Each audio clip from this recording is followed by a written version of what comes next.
Hey everyone, back again. This is part 1 of this flip, so be sure to follow or subscribe to see the rest of this process. I just found this dresser at my local Goodwill, so I'm going to take it home and get it flipped. I paid $25 for it, so we'll see what we can get for it later. First things first, I needed to remove all this mismatching hardware. This top drawer track was loose, so I had to hammer in the nail again, and then I used some glue to get the front tightened up. Next, I needed to make some framing components to make these drawers more sturdy. So I'm just using some scrap wood, cutting them down to size, and then cutting them in half to make some strips that I'll add to the sides of the drawers. I also cut some tabs at the end so they can slide into the dresser. And those tabs slide into the existing framework, and I use glue and some pin nails to tack those in place.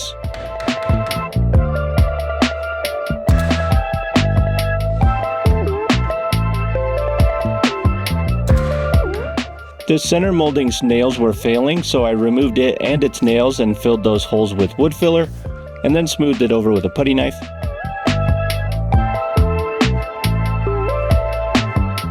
The main body had a lot of veneer chipping, so I went through and just used my nail to pry off any loose pieces that were not adhering anymore. I then mixed up some Bondo and smeared it over those spots to get everything smoothed over, and I had to repeat this process on the other side as well.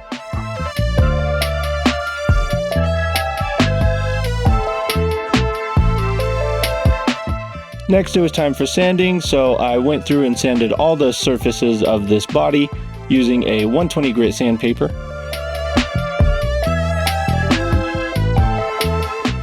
I also sanded down that center molding from earlier, using a slower speed to make sure not to deform the shape.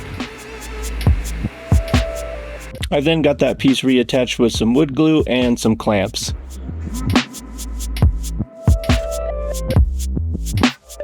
I did add some brad nails to this later for added security. Next, it was my least favorite part, which is filling all the grain holes. I'm just taking my joint compound and smearing this all over the surface to fill any of the grain. After this cures for a few hours, I then come through and sand everything down.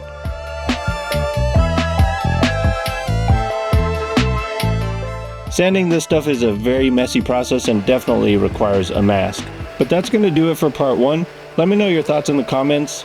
Drop me a like and subscribe if you want to see more stuff like this in the future.